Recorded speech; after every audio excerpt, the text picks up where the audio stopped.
There with your Tuesday, June 25th morning wake-up call. We have quite a few numbers to go over, so let's get into those right now. The corn good to excellent rating fell 3%, now at 69%. Beans also fell 3%, which is now at 67%. And the spring wheat rating fell 5% to 71%. While all these good excellent ratings are down, both the corn, beans, and even the wheat on all those drops are still above the 5-year average. So that is something to keep in mind. In fact, for the corn is 69%. The 5-year average is 62%. So again, significant drop to the good to excellent ratings. Of course, that's from the rains here last week in the Western Corn Belt. But even with that, more areas doing well enough to keep the good to excellent rating as a nationwide measurement above the 5-year average. Let's also talk about the funds because our Commandment Treaters report was delayed until Monday. Funds were buyers of 21,000 corn. They were sellers of 30,000 beans, and they were sellers of 8,000 wheat. Now, buying corn and selling beans at the same time actually puts them at a similar position for those two markets. Funds are now 56% of a record short in corn.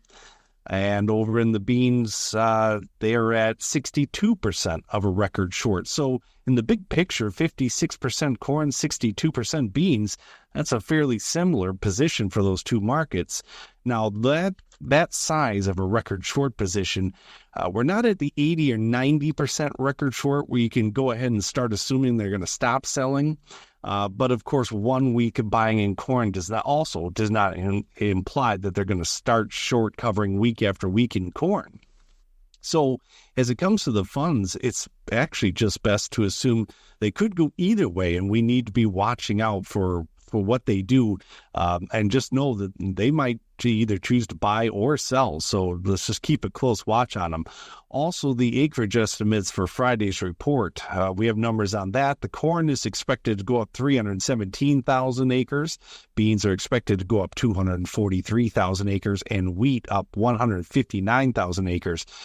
Each market, that is not a significant change, but given that the weather forecast still looks good, we don't really have any major weather threats. Funds are selling. I mean, it basically is just adding another weight onto the market here beyond what we've already been seeing.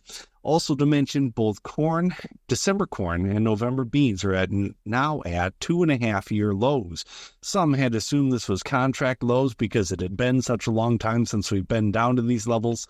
Technically, these are not contract low levels, but again, at 2.5-year low levels for both markets, finding chart support is going to be a bit of a tougher thing to find for each market. Now, we'll be able to find some levels if you look back on the chart, but no real solid level to say at this you can expect much better support. That finding a level that specific, it becomes much tougher here.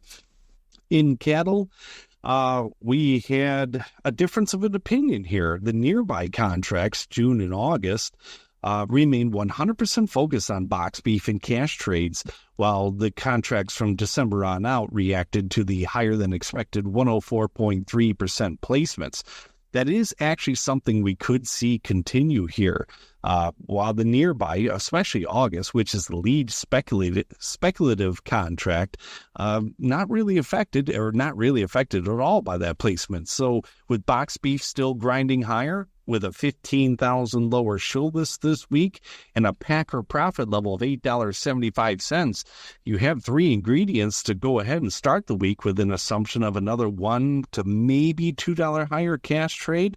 While the deferred contracts, again, they're going to lag behind, at least partially concerned just how big that placements number was. So, as always, it's Tuesday, so it's unlikely we'll hear any cash trades, but the setup so far to start the week does imply a $1 to maybe $2 higher cash trade. So that's what we have here today. If you have any questions, you can give me a call direct, 815-578-6159, or continue logging on to check our morning wake-up calls.